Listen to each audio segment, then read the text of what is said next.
Hey, guys, and otherwise, this is Jonathan O'Roselian. And this is Noah, aka Polyphonic, and you're listening to Horns and Wings, the podcast where we talk about Saga one issue at a time. We're very calm, we're very smooth today, and we're going to talk about issue 38. The issue where two heads are truly awful. I fucking hate them. Let's get into it.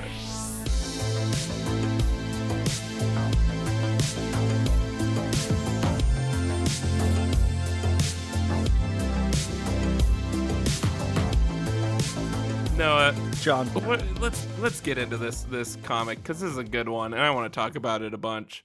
But first, let's talk about this fucking cover. gorgeous cover. I gotta say, Lauper front runner of a cover here. So what we're looking at is, we've got Isabel and Hazel, and it's all very kind of like coated in pink, and like Isabel's glowing, and then Isabel is doing this like illusion kind of princess tiara over Hazel, and Isabel herself is wearing like a knight's helmet with the visor up, like a very, very kind of like storybook babysitter playing knights and princesses, just a real kind of like classic aesthetic. Yeah, no, here's a question for you. Do you think perhaps the dress is also illusory? She giving her a pretty princess dress? It is pink. And I don't know if this is something we've talked about, but I think that there might be like an unspoken restraint to Isabel's powers where she has to be in one piece at all times. Like she has to be making contact with her illusions at all times, which I will talk about in this very issue. But I will say, like, yeah, the fact that she's kind of making contact with that tiara and possibly the dress. Also, I really like how she did the kind of half phasing into Hazel effect and here. Hazel's wings are going through Isabel. Yeah. It is such a smart way because, first of all, let's give her a lot of credit here. How hard it is to do 3D objects phasing through each other. Like, films have so much trouble with that all the time. Yep. And it's just like it's a hard thing to do, especially when you're drawing it. Because it defies the laws of physics. Partially, yeah. But like, yeah, it just to have such an awareness of, you have to have a perfect awareness of 3D space. Yeah. And I love the effect that she does here where there's usually the black outline around, Hazel, and then a dark pink outline around Isabel. And the fact that if you look at Hazel's shoulder on the right, we see the black outline kind of fade into Isabel's arm to say that's where they're kind of crossing over, is where that black outline stops. Is such a cool effect, and it's so subtle, but your brain just almost immediately picks that up. I also love that there's like a bit of a fourth wall break with Isabel kind of like looking up toward the title and pointing at it like, hey, it's Saga. Yeah. Also, my headcanon is this is a book they got from D. Oswald Heist. Lauper Award winner D. Oswald Heist. Nominated. No, wait, Lauper nominated. Right. Correct. Did we didn't give him any no awards, such though, award. did we? No. Okay. No. We have to maintain that would break the fiction if we did that, because the only reason that he is credited as Lauper nominated is that we nominated him. Yes, that is true. Yeah, right. Because we know that Saga takes place in the year 2023 in our world. and then after this stunning cover, we turn the page and get an equally beautiful opening splash. Right, John? Oh, actually, really quick, the last thing on this cover, I just want to point out how nice it is, just how, like, unapologetically girly this cover is. How just immensely pink, feminine everything, it is. Tiaras, This is, like, and that's something that, for me at least, as someone who's non-binary, like, the thing that kind of defines being non-binary isn't liking things that are straight down the middle, like liking a perfect, like, whatever it is between masculine and feminine, but just liking whatever the fuck you like that is either masculine or feminine or whatever. Or if you're really smart, not put a fucking label on dumb Yep. shit like that. But that's why I was I know I'm in the minority on this, but one of my favorite movies of the last few years was Frozen 2, just because it really just felt like a blockbuster that is made specifically for girls. And like, at least it is made specifically to be feminine. And it felt like, those the 90s like hyper colorful binders and folders and stuff like came to life and became like with unicorns and everything, just became a movie. And it was just, again, so unapologetically feminine, but also this big adventure blockbuster. And just looking at this cover, it's like I can't imagine a like core series Star Wars being able to do this. Like I can't. It's so hard to picture anything being able to be this forwardly feminine when it's so widely appealing. As someone who identifies as male, I actually needed to be careful, because if I touched anything pink, I would start vomiting uncontrollably, and then my insides would shrivel up, because that's how masculinity works, right?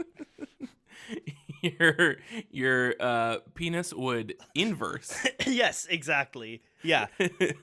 Yeah, no, honestly. Like when you pull your pocket out of your pants. And that's how vaginas are made. I mean, that's close. Like for, you know what? We're not going into a bottom surgery discussion here, but that's more accurate than you'd think it is. But yeah, no. Honestly, this cover like just reminds me of I've got several nieces, and it just feels like playing with my nieces. You know, like it just feels like like it's so delightful and warm. And I think it really promises another nice heartfelt issue. What do you think, John? No comment. And then we get to page 1. I noticed that you gave yourself this scene to summarize. You know what? I regret every scene I gave myself to summarize. I was in thinking this whole that. issue. Because I tried to go back and forth where like I'll do the first scene, then you do the first scene. And after summarizing the second scene last issue, I was just like, boy, did I fuck up. Because it's a lot of heavy lifting for this one. But we did it, and we're going to nail it right now. We open with taints. Yep. Except unlike you might expect from Saga, when you say we open with taints, it's not actually a shot of a taint. Yeah. I'm sorry to disappoint everyone, but it's verbal taints. So we get a splash page of zombified winged and horned soldiers shambling towards us, saying, "We're coming to eat your taints." Taints! Thank you. The meerkat creatures we met at the end of the last issue are terrified, except for Curdy, the orange polo one, who says he can't hear the songs the zombies' soldiers' weapons are usually singing. And he moves a paw onto one of the zombies' hands, and it passes right through. The zombie says, "Crap, sorry, boss," and transforms back into Isabel. Love it. Alana commends Isabel for the effort. Marco has no idea what taints are. And Prince Robot questions Isabel's usefulness, calling her an immaterial queef of a pet. Yep. That's Robot a has some top-tier great one-liners robot. this episode. Yeah. Oh, yeah. Isabel responds, says the dude who does nothing but jerk off in his room all day. 4 accuses her of spying, accidentally confirming what was just an assumption. The meerkats are confused by the diversity of the group. They're afraid that they might be members of the last revolution, but Marco says that their group is just conscientious objectors. 4 contradicts him, saying, like hell, they're a couple of craven deserters masquerading as peacemongers. Pow! And Again. And it's the one thing him and Petrichor agree on. Prince Robot could really have a career in insult comedy. The elder meerkat says they don't really care who they are. Their homes were destroyed and they just need some water. Hazel immediately offers them water and shelter inside the rocket ship tree, if that's okay with her dad, which of course it is. Alana is skeptical, But Marco points out that the meerkats are just innocent people displaced by an evil war, just like them. Alana's anxious to leave the comet, but Marco says the soil is rich with energy, so they'll be out of there in no time. The Hazel transitional narration starts in with, if there's one thing parents suck at, it's estimating how long any activity is going to take. Mom and Dad thought we'd be on Fang for a few hours at most. I mean, we are well-known fans of any Isabel illusion, and this is one of the more iconic ones for sure. We'll need to do one day in between like once we're caught up and waiting for new stuff, we should do an Isabel illusions power ranking. That would be a fun episode. Oh, there we go. Have we done an Isabel illusion Lauper award? I don't know. Well, I'm certainly not going to find out if we did. This, I will say, I think all of the inspiration for that Marvel What If episode of the zombies was taken just from this front page, this opening splash. I love the bony wings. That's a nice little detail. Yeah, there's dead bird wings. That's really cool. Do you think Isabel just like pictures something in her mind's eye and just turns into it? Because that's or does she need to is she just here comes another Noah theory? Is she just well practiced at it? Because is it like Blender? Because I've tried using Blender once and I was like, oh, I could make something, and then I very could not. Are illusions like that, or is it just like a 1-to-1 mind's eye to reality situation? I love the idea of of just a younger horror is just making essentially children's drawings. Super inaccurate. I'm gonna say that's correct, just because I like the idea of that. Also, this, to go back to my thing about she needs to be making contact with the entirety of the illusion. She can't break off into multiple of herself or something.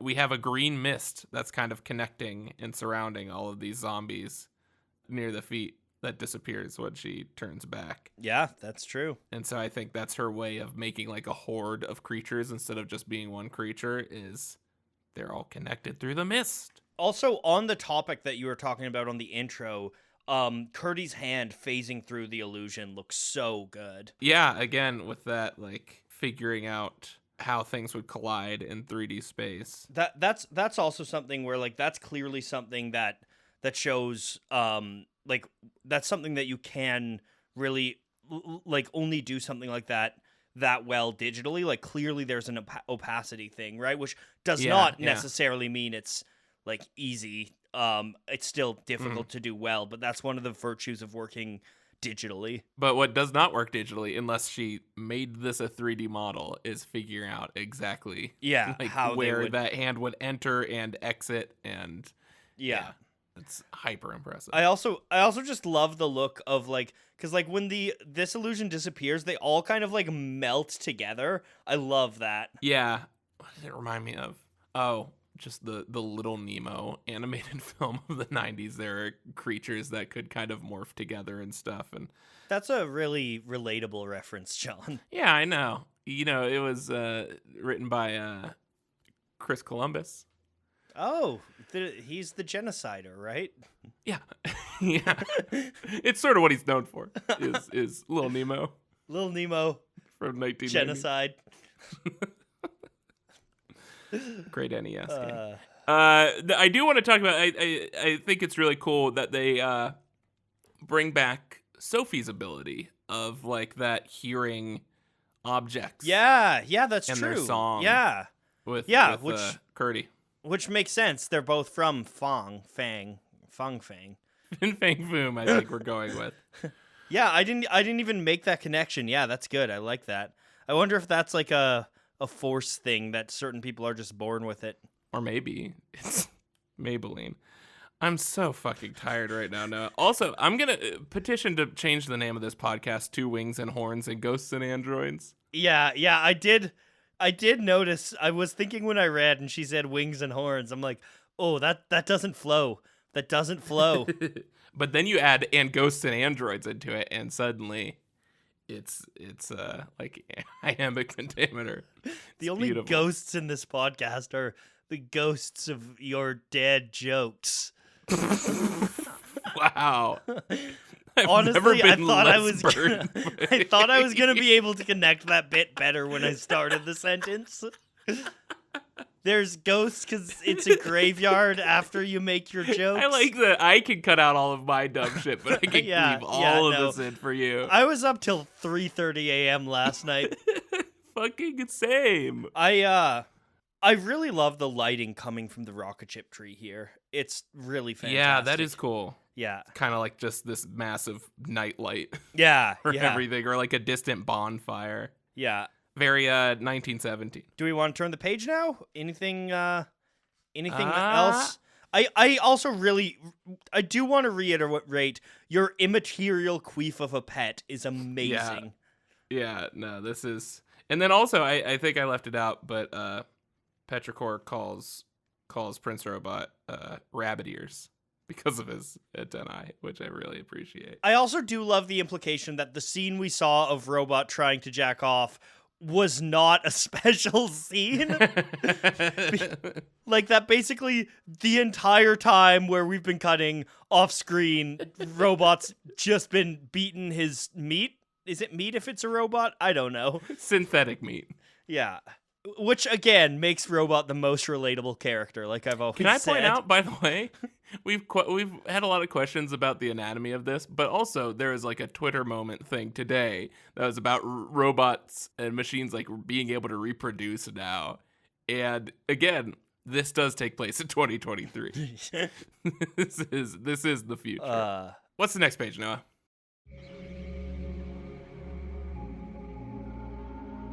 We turn the page and get a 6-month time jump. Mid-issue time jump. What? The transitional Hazel narration says, Mom and Dad thought we'd be on Fang for a few hours at most. We were there for 6 months. And we see a very pregnant Alana calling out the names of who we assume are the ferret, meerkat, whatever people, come to eat some food that she's just prepared. The comet is no longer blue and dreary, which is interesting. It's kind of washed in this golden hour type orange. The little ferret boys come jumping around, and the matriarch of the ferrets, Jamara, gives a gift to Alana, which is a bracelet that she wove. She tells Alana that in her culture they wear it until her son is born, and says that she knows by the way she carries him in her belly that it's a son. I typed son S-U-N there because I'm an idiot, but yeah, so she knows Alana's pregnant with a son, and she says that her tribe owes everything to Alana, and Alana holds her hand and says, our tribe. And then I'm summarizing the next one, but do we want to jump right into all of it, or do this demi scene and then another demi scene? Let's point out some cute stuff in this scene. That shouldn't take too long. So, first of all, yeah, as always, I Googled a lot of the proper nouns here. I looked up the names, and they're all Syrian and Turkish names. So, yeah, again, so the refugee thing is very... Yeah, especially Syrian at the time that, yeah. And also, one thing I just noticed that I think is very cute, but there's, on Curdy's tail, there's a pink the little bow. ribbon, Yeah, I noticed that. Which I assume is like from playing with Hazel or something. Yeah, so I have this kind of theory here about. I mean, I think emotionally it's really cool to see the change of the backdrop from being this dreary dark blue color to this really nice light warmth. Mm-hmm. And I mean, it could just be that it's a different time of day, but I also have this theory that it's a comet flying through the sky, right? Bold theory. So the sky would change depending on, where they are. The sky might change. Slow down. So what you're saying is they're speaking telepathically to each other. Exactly. Hey, Noah, did you check have you seen the Horns and Wings Discord recently? I haven't seen the Horns and Wings Discord recently. Noah, will you click on the Horns and Wings Discord to see my recent post on there from the middle of the night? Classic telepathy balloons. No, Yep, I'm I just see gonna go ahead and that. describe. This is the kind of quality content you get in the Horns and Wings Discord, which there's a link to at hornsandwings.com. Uh, Again, so though, I was how do you reading. explain the mouths? How do you explain any mouths in comics? They just. They're open. I have explained. I have explained. So you know who's talking. That's how you do it. It's a thing they do so you know who's talking.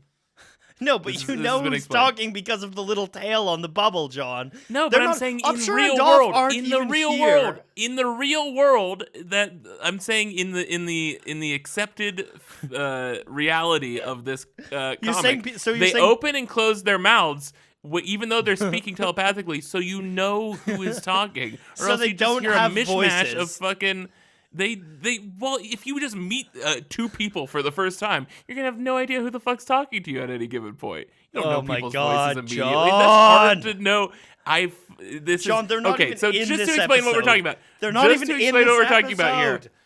I've posted in Horns and Wings. There is literally a screenshot. Go join the Saga Discord. There's a screenshot, and I'll post this on the Twitter too. God damn it! There is a screenshot of in the Discord of I took a picture of literally a lettering textbook, a comics lettering textbook that I was reading because I'm a cool guy with lots of friends who has sex, and it is literally a photo of a balloon that is identical to the balloons that the what is it, Jetsam Yeah. ites Yeah. Okay. Yeah, John. use, and it is literally titled Classic Telepathy Balloon. So I'm just saying that's a point in my favor. Sure. You cannot deny. I'm not saying it's definitive. I'm saying the jury's still out. But you have to admit, me finding a picture of that balloon that is labeled in a textbook, Classic Telepathy Balloon, somewhat helps my argument here, Noah. Sure. Give me that much. I'll All right, give and you we're that. done. We're on to the next one. We all agree it's that's the case.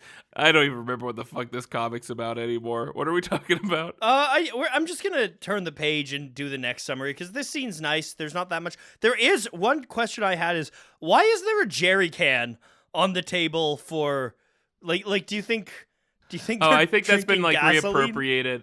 I think because it's like the planet was so fuel heavy. No, that, but John, that's one of the few John, things the proper Uh-huh. use that I can pull up a diagram that says the use of a jerry can is to pour gas. Do you see what I'm doing here? It's like a It's like let's do this with all. You know what? Yeah, let's not assume anything about anything ever again. Let's not. We only. no, I'm doing this with the telepathic. No. I don't. Okay, I've won the conversation just from that. Fine. Cut to Yeah, elsewhere you're right. on the You're right. planet. We Cut cannot. to elsewhere on the we planet. cannot deduce we see anything combat ever. between wings and horns. We can only deduce. We cannot induce ever again.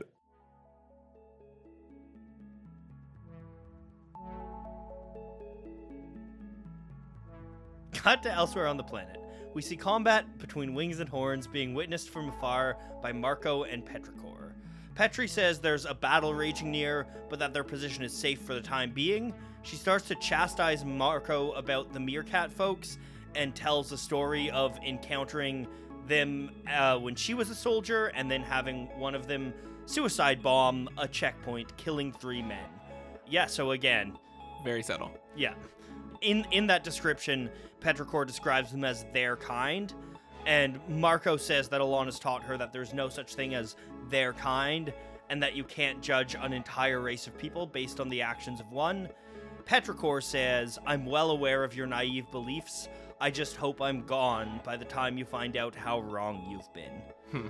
And she's kind of gazing out over the distance where you can see the battle and see like smoke kind of rising up on what looks like a city on the side of a hill.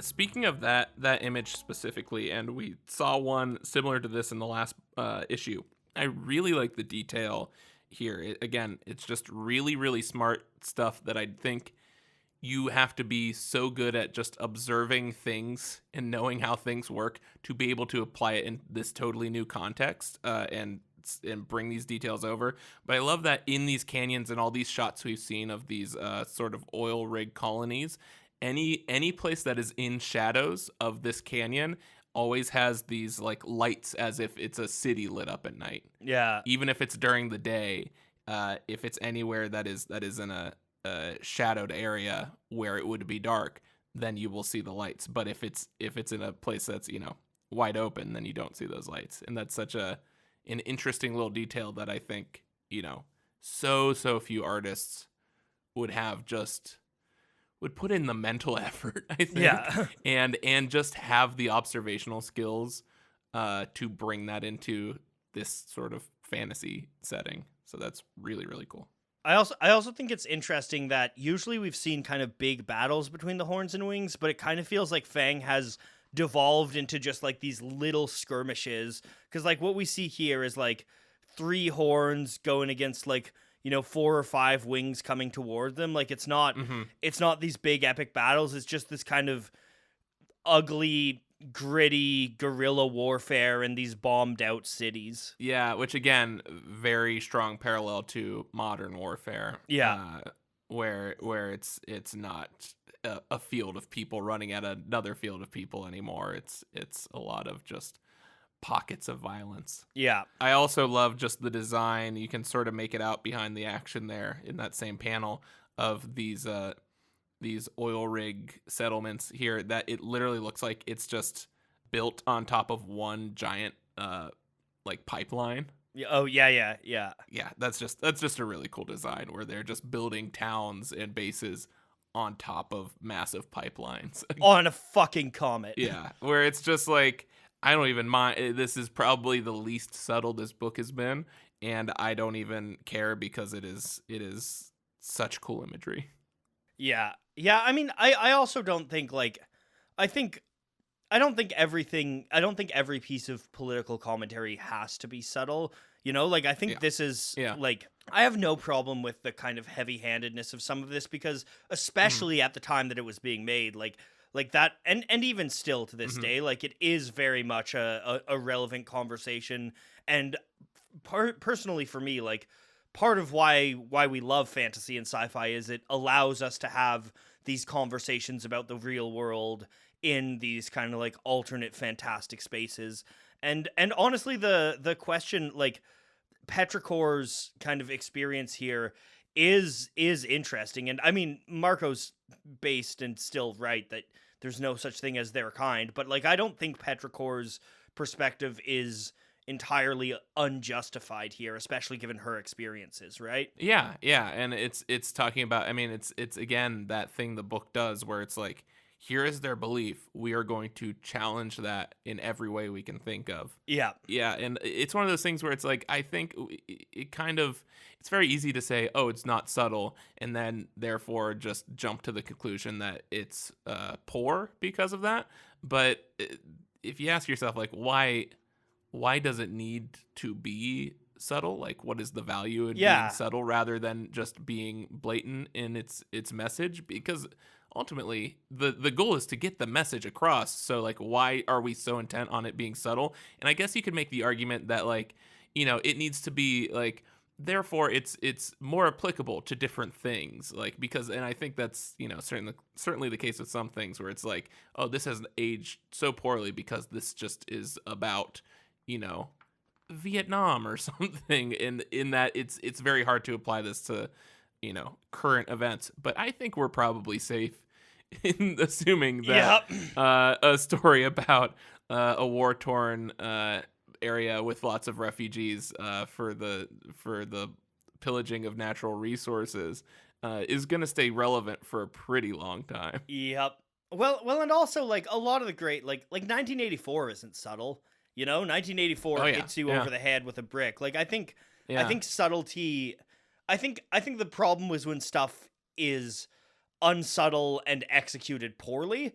But I think this arc is executed well. I don't necessarily think these scenes are BKV's best dialogue, but I don't think they're bad. Yeah, and I think that you know, there's always that. There's two ways you can go with it. You can go subtle, or you can show kind of the extreme of it, where you can, and that's what a lot of great sci-fi does, is show the extreme end to, artificial intelligence or whatever you want to do.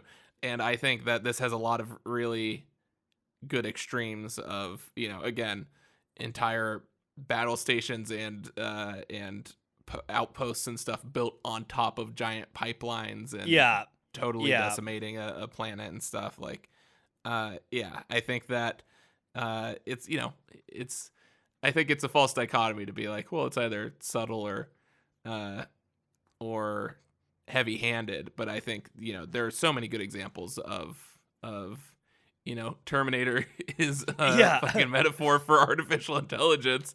It is not at all subtle. It's not in that it does not. I would fucking hate Terminator if it was a subtle analog for artificial intelligence. That it would suck. So I think that's a bit of a fallacy to judge it based on its subtlety. And again, it seems like what we're doing with this scene kind of narratively is still kind of establishing the setting, and establishing the stakes of the world, which again, issue 2, like that's what you want in issue 2.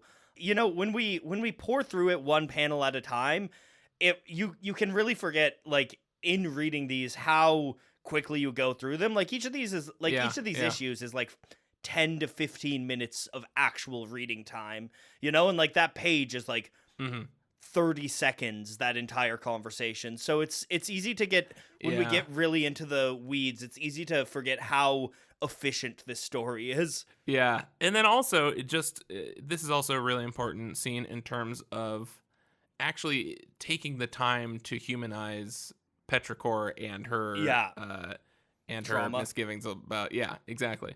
And again, it's just like this thing where it's like, oh, we already love Petrichor, so we think of it as unnecessary because, but the readers are still very new to Petrichor in this situation. And so kind of justifying that borderline bigotry towards a lot of people is definitely necessary, and is something that, we take for granted now, but was integral in our loving Petrichor. So So actually, it's a good scene. Yeah. Everyone. Yeah. Shut up.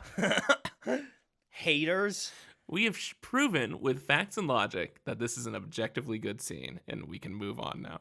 Oh, also, just really quick, Petrichor's eyes look really pretty in that 4th panel. That's it. Yeah. Oh, yeah. They look great. Also, we will get into this shortly. Know what else is objectively good about this scene? The page turn. Yeah. Oh, wait, that's my turn. So we go from Petrichor saying, "I just hope I'm gone by the time you find out how wrong you've been," in reference to the potentially murderous meerkat creatures. And then we turn the page to see a crazed look in Curdy's eyes as he yells, "Kill another." We pull back to see Curdy and Hazel playing with these technicolored bioluminescent beetles. Hazel casts a spell in blue, and one of the beetles explodes in the air like a miniature firework. Enter Isabel, furious with Hazel, but Hazel stands her ground. "Don't use your angry voice with me, it doesn't scare me." Which is a very kid thinking they're a grown-up thing to say. Isabel says she's not angry, she's disappointed. Throwing that bomb out. Yeah, that's a fucking classic. Curdy feels guilty, saying, "We can fix him, Miss Isabel." Isabel starts to explain that you can't fix death, but Hazel suddenly bursts out, "God, just shut up. You're my babysitter, not my boss. Why can't you just leave me alone?" and storms off. Hazel's narration defends herself, saying, "What, like you were never a vicious little asshole when you were that age?"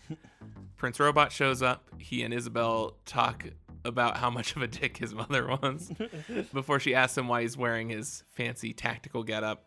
He explains that he's growing impatient with how long they've been on Fang, wanting to get back to Squire.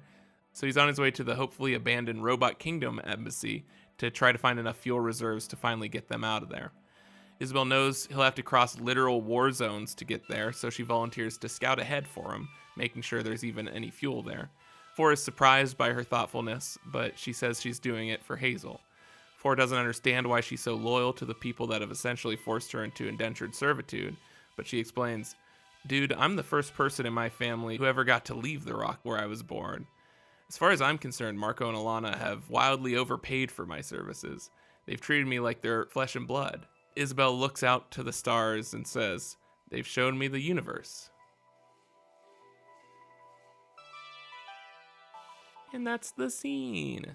Really nice note. Yeah, is this the first extended scene we've got between Isabel and Prince Robot? It's gotta be, right? Yeah, like it's such a weird combo of characters. Like maybe on the ship at some point, but Yeah, I'm sure they've had comments to each other, but I do like how this is kind of tying with him calling her worthless earlier, and we get these, it's important to get these little humanizing moments so eventually people can get along and stuff. Hopefully. Also some great great one-liners by Prince Robot. Talking about Goose, my son has been left in the care of a mentally deficient seal lad. That's only endearing me to him more. Yeah. Honestly. Yeah. It's like, yeah, he is. That's why he's the best. Also, Isabel insults Queen Robot and Robot says a beheadable yet fair assessment. I also really like, this is just a good writing choice here, and you don't see it very often, but he says, in agreement. And it's very hard as a writer, I've struggled with this before, to do those sort of non-verbal thing, like just communications where it's spelled MN period.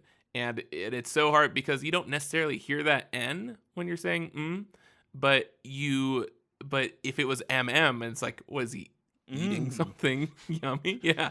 And it's kind of that same thing where it's like, I hate having to spell, like if I want to spell ooh, then it's like, do you put a bunch of O's and then an H, but do people think it's O and or ah and and like it's tough. It's so hard to do these like just short little exchanges like that. And so I really like that kind of almost taking a liberty with MN of like, yeah, I immediately know what he's saying and the noise he's made and that it's a confirmation.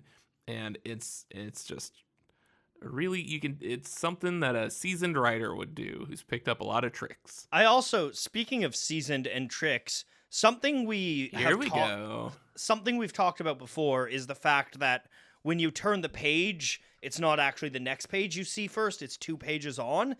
And this is a really interesting page turn because you turn the page, the bottom right of the last scene, it's basically a match cut to the bottom right of the page turn, right? Where you you've got Petrichor's head from behind looking out on kind of the burning city, and then you turn and you have Isabel's head from behind at the exact same angle looking out at Curdy and Hazel running away. And then the same with the next page of her looking at the stars. Yeah. And they're all virtually the same size. Yeah. But yeah, it's it actually reminds me a lot of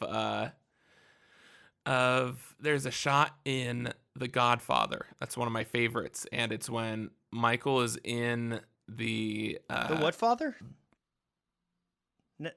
Never heard of it. It's when Michael is in the bathroom. God the Father? God our Father. Hold on, we'll get to a joke. Okay, so Michael's on the shitter. Who?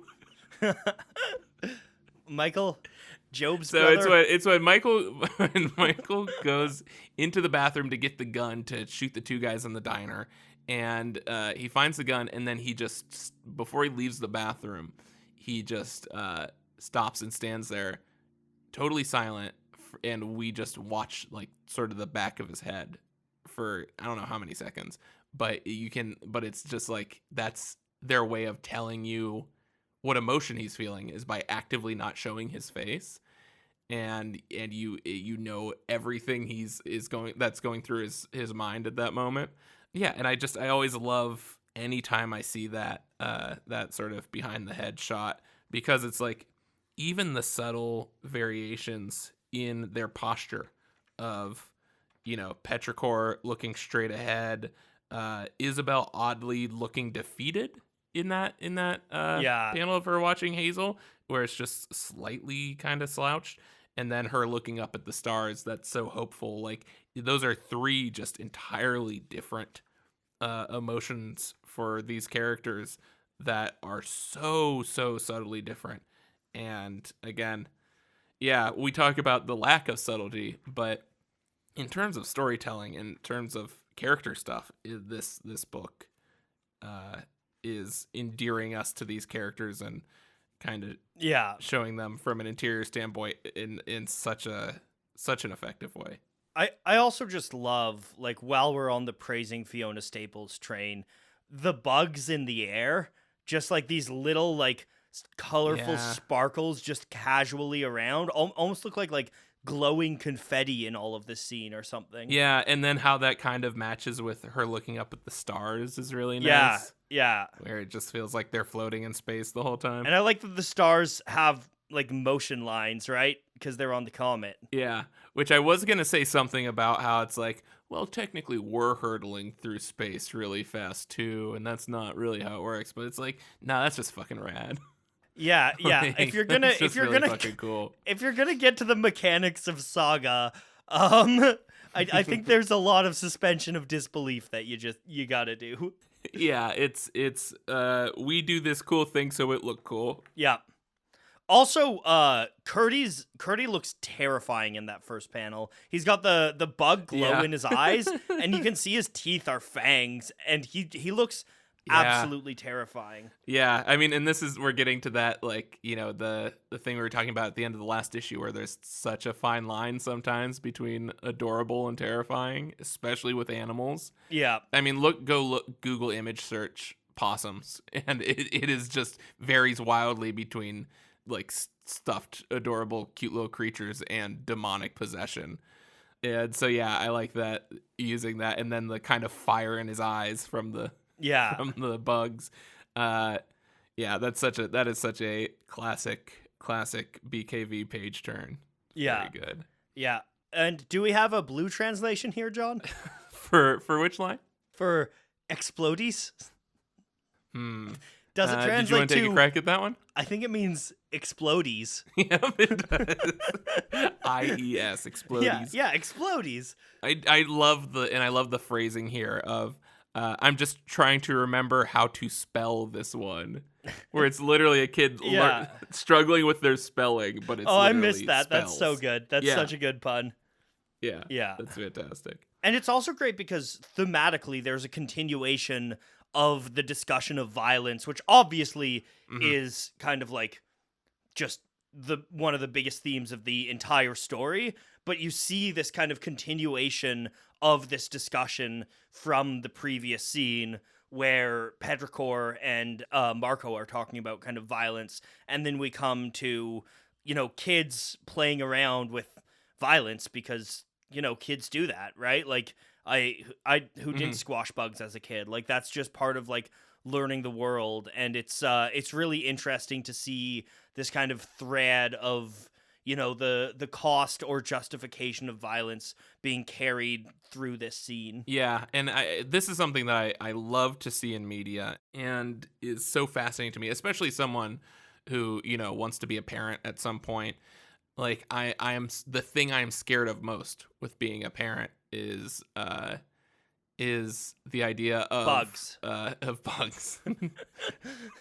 Those little flea bags. But is like how do you stop your kid from being a sociopath, essentially? Yeah. How do you distill empathy in a child, because they can be, if left to their own devices, can be just so violently like uncaring about others. And I think that question in this situation is amplified when the child is being raised in an active war zone. Yeah, no, and then it's, you know, it's you can get into really good stuff of her parents are, you know, the most pro empathy people, and they have taken that to the, you know, furthest degree that they can, especially Marco, and yet look at how much trouble it's gotten them into, and how easily Hazel could rebel from all of that.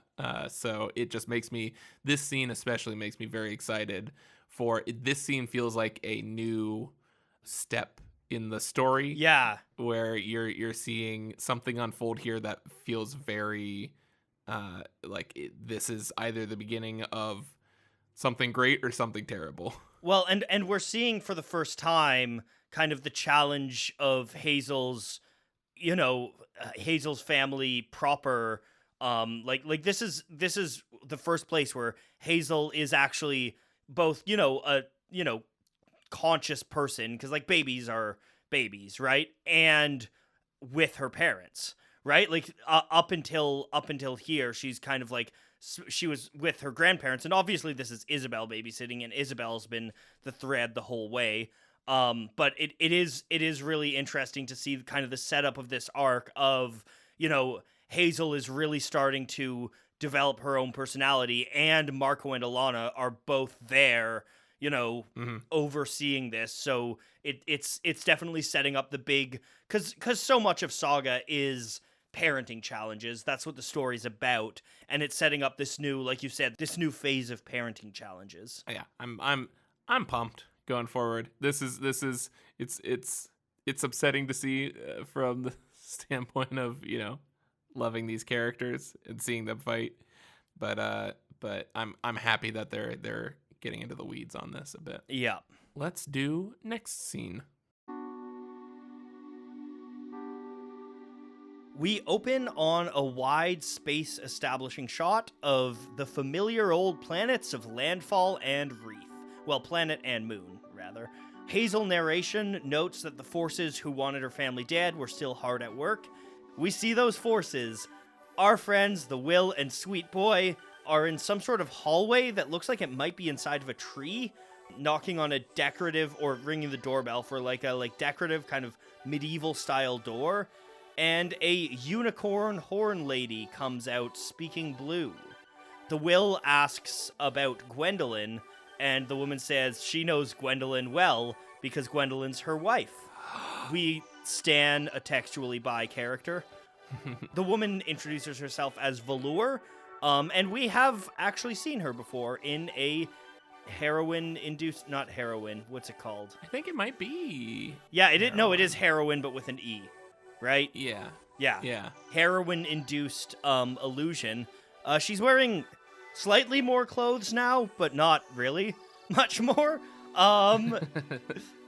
And Velour says that Gwendolyn and Sophie are in Sephorbo for the week on high command business.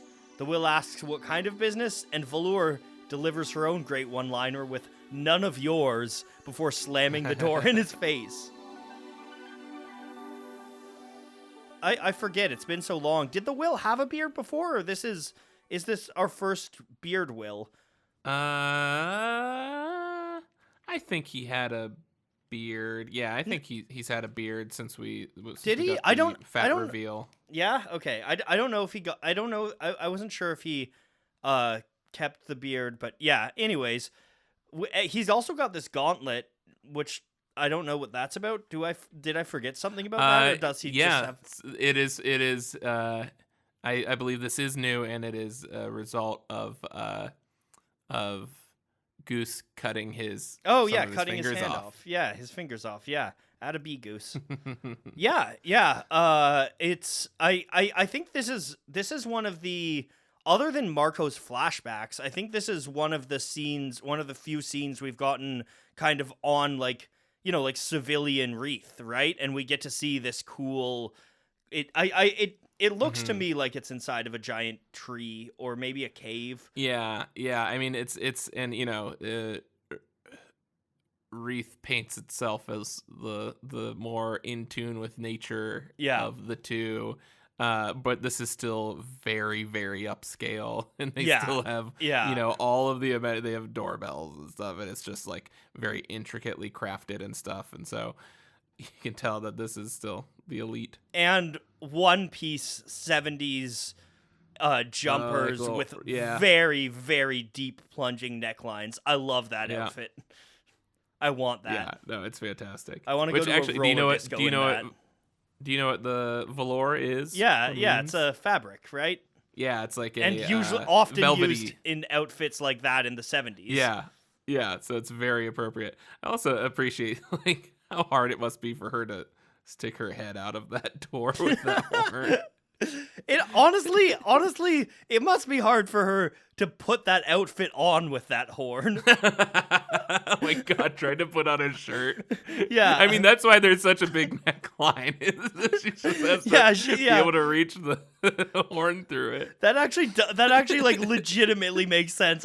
That's a John theory that I will give. If you read the text, there's a justification for her scantily clad attire. I will give the Noah stamp of approval on that theory, John. That's amazing. It already had my approval. So we have some blue translations here. Give me some things to translate. What do we got? All right. She answers the door. Come me povas help even. Come me indeed. Does that mean can I help you? That is exactly correct. Noah, good job. All right. The next one then we got, is Q me he says, estas. who are you? And she says, who are you? Ooh, it's who am I? That's Close. me. And then I should have one more subtle thing. Say Furbo was the name of where Gwendolyn's off working. That is it's interesting that that's non-blue, because that is, what's the language they speak again? Language. No, but what's the blue language? Esperanto. Esperanto, yeah. That is Esperanto for just capital city. Huh. So there you go. And we get confirmation that this is Vez's daughter. She says, a freelancer, if this is about military garbage, you're probably looking for my mother. Which also explains some Gwendolyn's ties to higher ups and stuff like that, and her means she's clearly well placed in this society. She's got connections. I also love the Will's reaction when Velour flashes the ring and says, Gwendolyn's my wife, and the Will just goes, huh. Which, this is literally the most devastating news he could get. Also, like, he's just like, I'm gonna go make shit right. I'm gonna go apologize to the one person that calls me out on my bullshit. And then it's just, huh, which is just such a defeated person response of just like, of course. Also, can I shout out Phonographics for that doorbell bing ba ding? Yeah, that's very good. How do you think that goes, like melodically? Bing ba ding. I don't know. I'm gonna go with a bing ba ding. Bing ba ding. Oh, like a doodaloop. Yep. All right. Yeah. So we now know. I think now. Actually, no. There are still some cast members that we haven't heard from. I don't know if we'll hear from this arc. We'll see. But we now know we have another plot arc set up here. We know what the Will's doing. We know that the Will is looking for Gwendolyn and Sophie. That's his. Yeah. That's what he's doing this arc. Yeah, and already in these, I think, it helps that there are so many of the characters together now. Yeah. But we have a good grasp on just about, like, we're in Upshur and Doff and Goose and Friendo. Goose and Friendo, that's who we need to check in with. And Clara, we have not heard from. Yeah. But I think we've seen more than we usually have by issue 2. Yeah, I mean, I think the assumption with Clara too is that her arc's kind of done and she stayed with the prison, right? For now, who knows, man? Yeah. I mean, I've certainly assumed that about like Upshur and Doff a couple times, and they keep coming back, and so that's true. There's a lot of people that do keep coming back, so there is no, Plus, we're pretty much done with Hazel's story, so I'm sure we'll move on from that any second now, and just finally make it about this cute little character that we're about to meet right now. Yep. You want to take us home, John? Let's take it on home. I really don't want you to. Yeah. I really would rather you not go into this scene, but I know. we got to do what we got to do. Let's take it on home. So,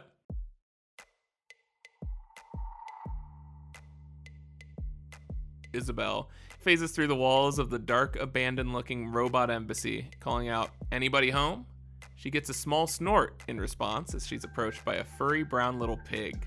"A grizzly boar? What are you doing so far from home, little guy?" A voice off panel responds, "Funny, just about to ask you the same thing." The March approaches, a pirate-esque freelancer with a scimitar, a whip, and 2 heads, one male, one female.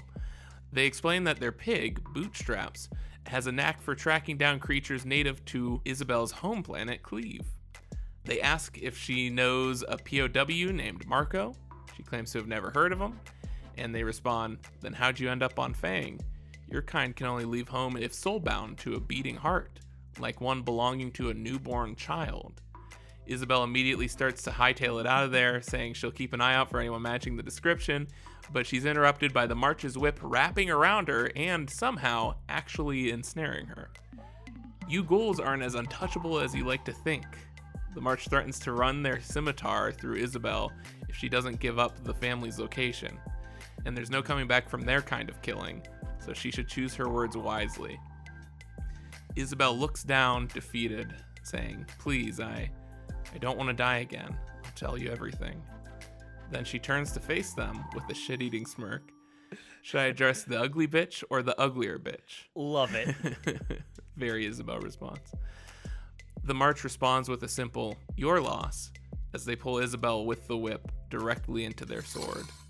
A look of terror and shock on Isabel's face as Hazel's narration comes in. "Every night, Isabel would say the same thing as she tucked me in. Be a good girl tomorrow, but not too good.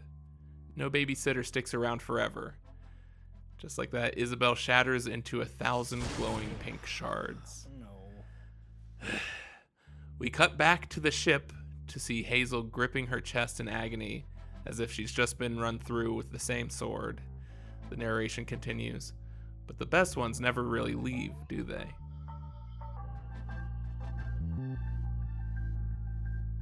And that's it, Noah.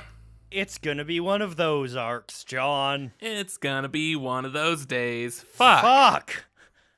Oh, honestly, like rereading this to prep for this and going through it here, just like, I don't even have the words. This is maybe my least favorite scene in Saga. I love Isabel, and I love that she's Isabel until the end. Like they say they're here for Cleve, and she says, "Oh, is this about my unpaid student loans?" Yeah. "Sorry, fellas, I hitched a ride here with a nutty old spinster looking for company." But just, Saga has convinced you that everybody is fair game except probably Hazel, because she's narrating. This is why I'm worried about Rocket Ship Tree now, dude. It's And always then what you least expect. Yeah, you think everyone's fair game, but then you're like, well, Isabel is both bound to Hazel and is a ghost. Yeah, which also, they fucking set it up so well, but your brain still completely ignores it at this point when literally Isabel is pitching Alana on them being soulbound. She says, "But it's gonna hurt like hell." Yeah. Like when it's broken, and is so blatant. Like that's not even disguising the setup. It is so blatant setup, and the amount of just confidence that needs to happen for this issue to work.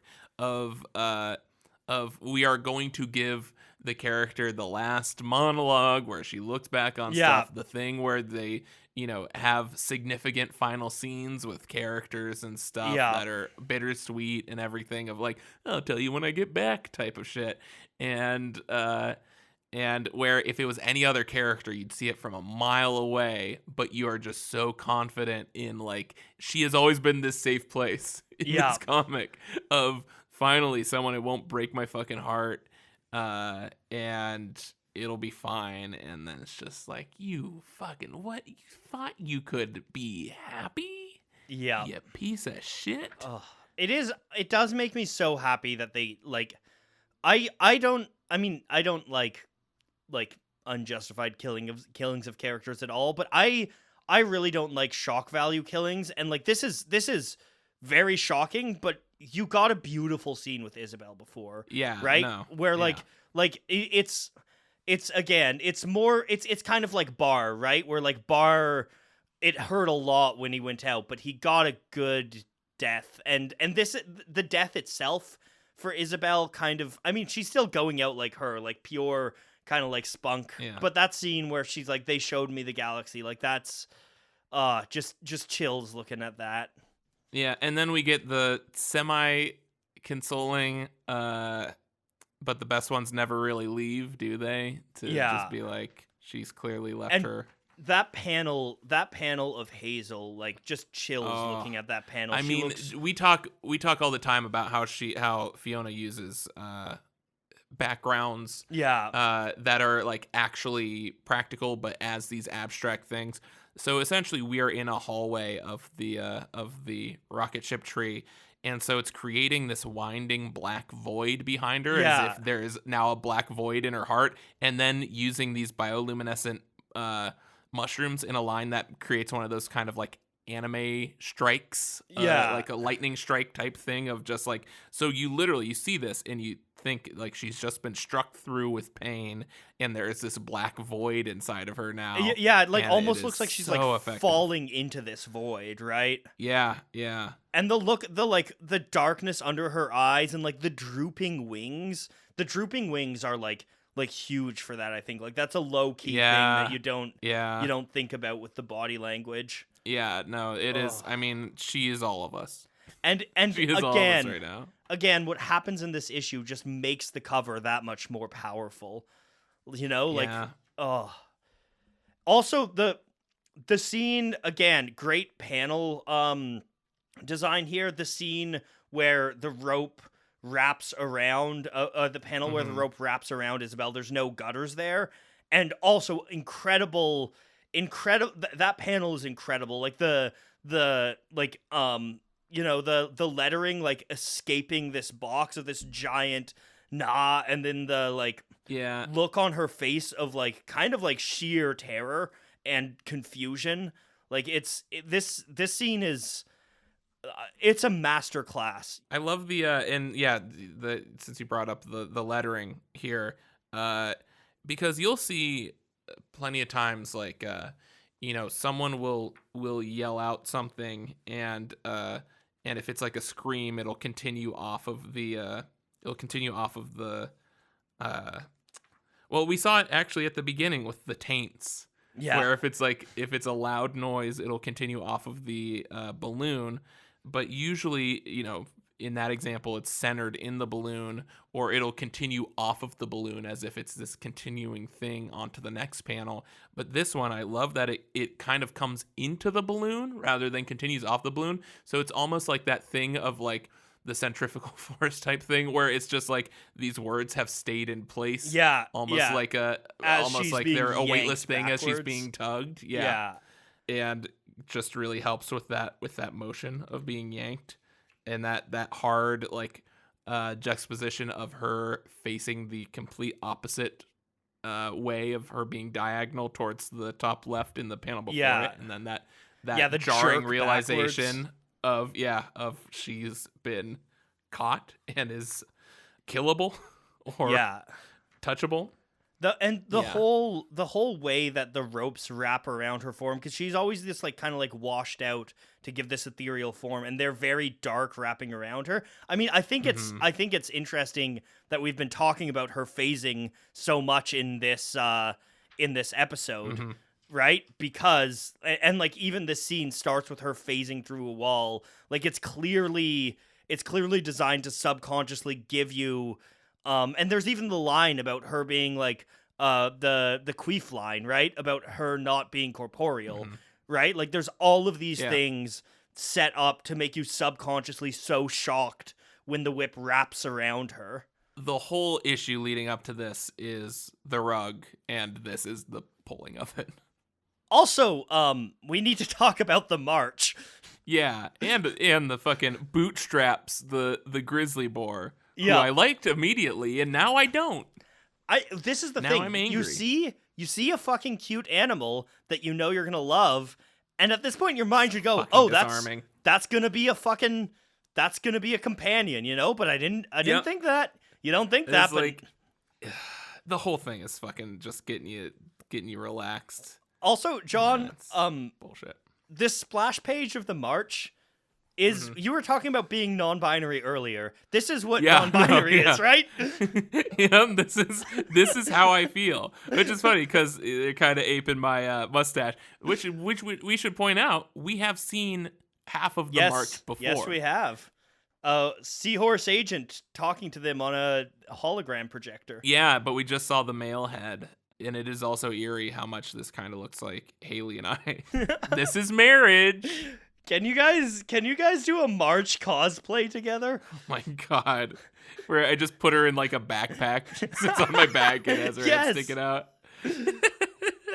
I don't know if I could pull off those sexy legs though. The skipped leg day. I also just love clearly like they're playing with the traditional like masculine feminine dichotomy, but I love that it's not like it's a horizontal flip with the hands. But then it's like the biggest, burliest man chest and just these like slender legs and thigh-high boots and high heels. God. Like comically large biceps and then comically large thigh gap. Yeah. It's just so fantastic. Yeah, this is a great character design. Yeah. I fucking hate them. I wish them the worst, but this is a great character design. I think this is the thing too. You see that character design and you're kind of like, that's the goofiest shit I've ever seen when you first see it, right? And then, And also, I want to. I'm pretty sure I read this in like Back Matter or an interview or something, but Brian K. Vaughan talking about the march and the design of the march. I'm pretty sure he has said that when we see the march originally, he didn't know what the rest of it, like he didn't know it was a two-headed person. And so this was like the kind of surprising thingy that came of that, which again shows a bit of like, clearly not everything is set in stone from the beginning. Also, do me a favor, Noah, and look up I believe it is the Jefferson Memorial. Jefferson Memorial? Okay. Yep, in Washington, D.C. And then look at the robot embassy establishing shot. Oh, hey. It's just the exact same. I bet you that was used as a reference. Yeah, it is. Wow. And then the one to the left kind of looks like the Lincoln Memorial, but it is so fucking spot on to do American colonial architecture for the robots. Yeah. Especially on Fang. Yeah, and then plus we get the really cool sort of like marble flooring that we get the reflection of Isabel in. Makes for a really cool effect. And I just like seeing reflective floors in Saga because it adds such a prettiness to it. Also, like Isabel like shattering from the whip is more fucking harrowing than any of the gore I've seen in this. Yeah, and I mean, it's just that her expression before that happens is so just devastating. Like that looks like an actual like this person's dying face. Like if I realized I was about to die, that would probably be my face. It's just one of those really upsetting, like a little too real things. Yeah, like it's very like contorted and ugly and raw. But it's also really cool that we see she creates her own kind of light source that's like reflecting off the marches. Thigh-high boots and stuff. I don't like it very much. But hey, we get a cute little pig. Yep. That instead of hunting for truffles, it hunts for troubles. I hate you so much. You can't do that. I am emotionally vulnerable right now, John. I can't put up with this bullshit. Also, this we just should acknowledge. What a fucking way to set up a villain. Yeah. In this book of just like, first of all, they're hyper fucking smart. Two heads are better than one, clearly. Yep. The whole knowing that that Isabel has to be soulbound to be here, figuring it, like, and it's likely a newborn, the thinking to bring a pig from Cleve that can sniff out other things from Cleve as a way to find Hazel, specifically because Hazel is technically from Cleve. From Cleve, born on Cleve. Also, fuck this book with the amount of, like, we will do the most bold-faced setup because you will still never see this coming. Her talking about I'm the first person in my family who ever got to leave the rock where I was born. Yeah. The fact that they even set up the pig sniffing her out, just so fucking good. Also, technique-wise, the panel where they thrust the scimitar through, the motion in that panel, you can see the pulling of the rope and the pulling back of the rope and the thrusting forward of the sword. Like, such... I mean, yeah, this is like 5 different movements in one panel. Yeah. Like, it's really, really impressive. impressive. Like you can see them, like, stepping forward, thrusting their hand out, yanking the thing back, and Isabel kind of being pulled by it. And then dialogue on top of that. And it's just such a quick, like, you don't even get time to register that she's essentially just said, fuck you, kill me. Yep. like you're riding that high of her rebelliousness without having the time to realize, like, what that entails. Yeah, it's just so unceremonious. God damn. Ugh. Really well done. I hate it. Yep, I hate it. But I do. So much. I do think this is something I'm sure I've talked about it ad nauseum on this podcast, but I just love good setup and payoff. And it's one thing to be able to do setup like very, very discreetly, where, you know, that Die Hard thing of, like, the whole the guy telling him to take off your shoes and make fists with your toes on the carpet as just a way to get his shoes off for the movie, and you don't even realize it's set up. But it also takes a lot of skill and control over your story that you can set something up so blatantly and it will still play perfectly, because there's nothing else in this book that is set up as obviously as this. Certainly not a death. Yeah. And it reminds me a lot of BioShock Infinite does this great thing where right at the beginning of that game, they just set up so many things and you're just watching them happen, and it is so clearly, like, you go back and play the beginning 20 minutes of that game again after you've beaten it, and there are just so many things that's like, I watched this happen before and I did not realize how this was the most blatant setup, and this was so obviously what was going on the whole time, and I had no fucking clue. And how did I miss this? But it is just this perfect understanding of the ignorance of the reader, or like what they are, like, just convinced of. So yeah, that just also takes a lot of talent to be able to set up something so obviously with just total confidence that they're too fucking stupid to see it coming. They're too goddamn comfortable. It's almost arrogant, John. It really is. And he managed to do that. It's not even like a thing where it's like, oh, well, this is a book that rarely does this kind of thing. No, they've killed off every fucking character I've cared about. Yep. Like, the fact that he figured out the one that I was comfortable with and then was so fucking blatant about it, and then still just blew my fucking mind. This is a good book now. Yep. It's a good book, I suppose. Do we have a favorite moment? No. Yeah. Favorite moment was when it was over.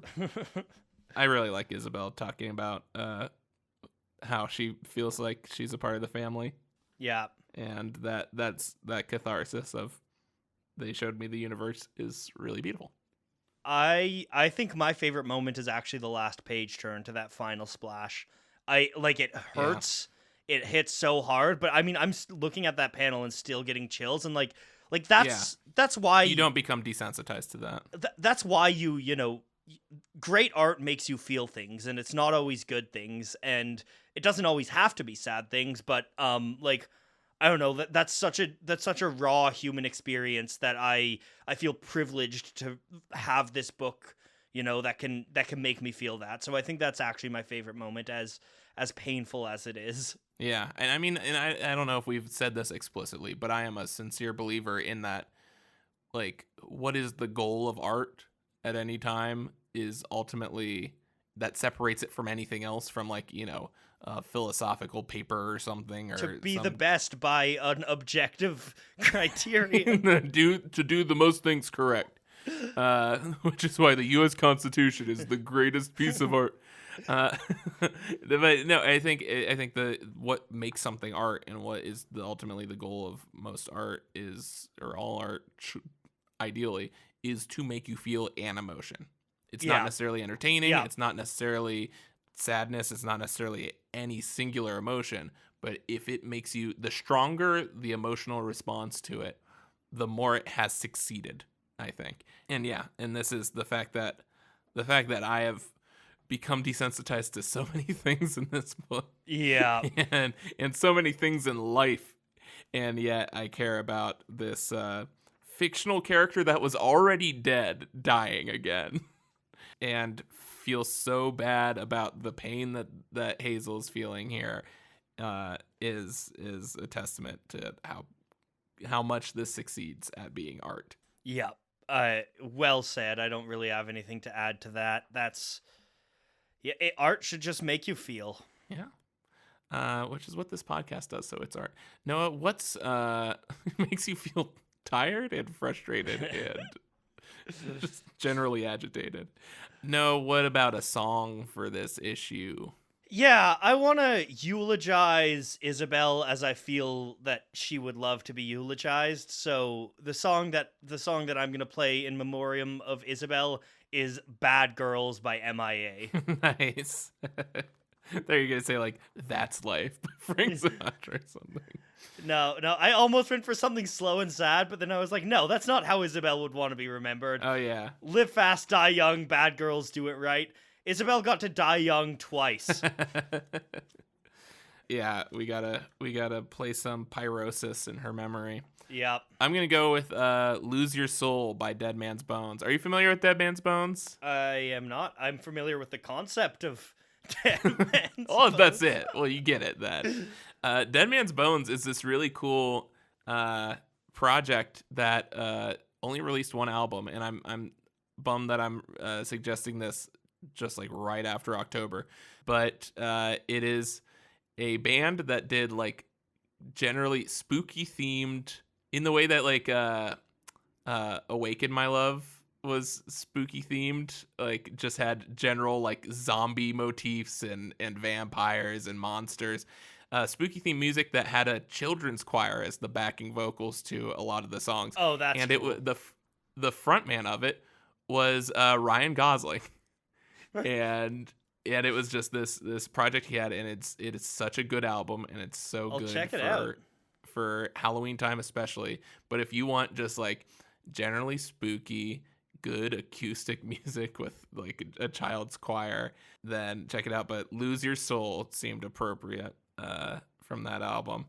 Go check out Dead Man's Bones, and go check out this song that was actually written by Ryan Gosling and is performed by a children's choir playing a bunch of synthesizers.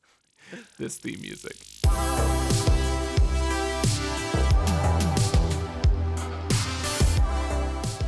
You played the theme music? I played the theme music. You played the theme music. All right. Yeah. Okay, get out of here, kids. Thanks, Ryan. Do we have a question of the week, John? Other than dear God, why? Well, that's question number 1. Actually, I've got a question of the week. Yeah. What's your favorite Isabel moment? That's nice. Yeah, in honor of our presumably fallen comrade. I mean, I do think something Saga has not really done. Saga doesn't bring people back from the dead. Saga kills people. Saga kills the dead. Yeah, literally. So maybe she'll come back, but I wouldn't bet on it. If we assemble those shards, here's the fun thing. If you put that image, that panel where she explodes into Photoshop, you can actually move around the shards and it's her exact shape. So if we can just reassemble them. Yep.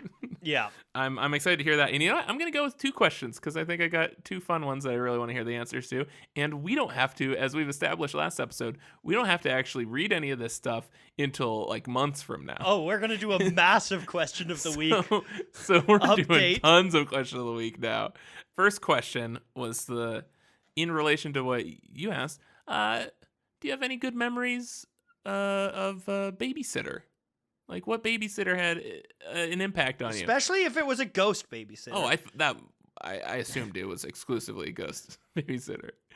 I grew up in a Guillermo del Toro movie. Did I not mention this?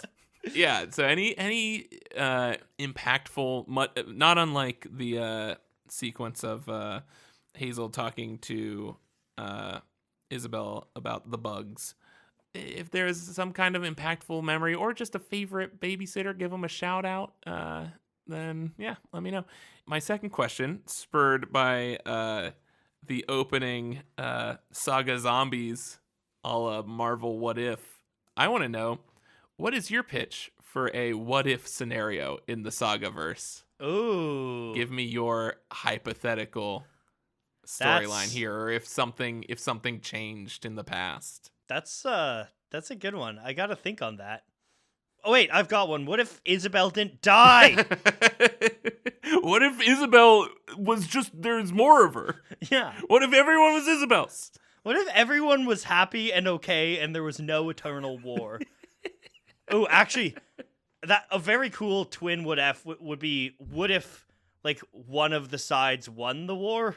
You know, Yeah. yeah. Hit us up with that. We don't want to give you too many good ones to build off of. We'll just steal yours and then we'll build off of those. And I think that does it for this episode. Another short one.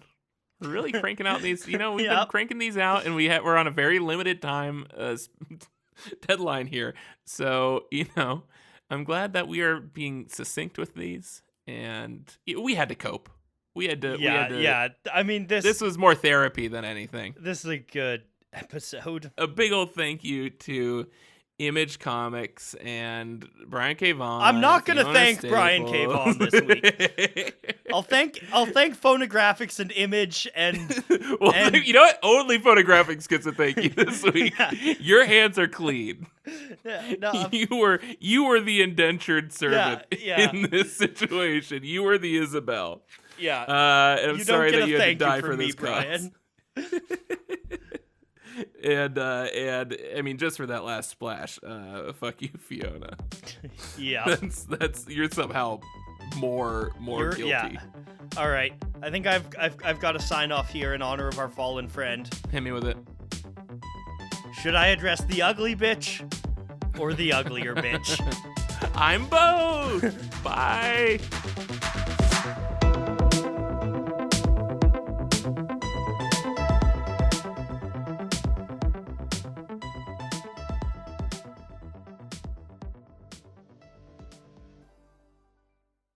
We should start introducing ourselves as, hi, I'm the ugly bitch. That would have been such a good podcast name. We should have been the ugly bitch and the uglier bitch. God damn it. Bye, guys. Bye.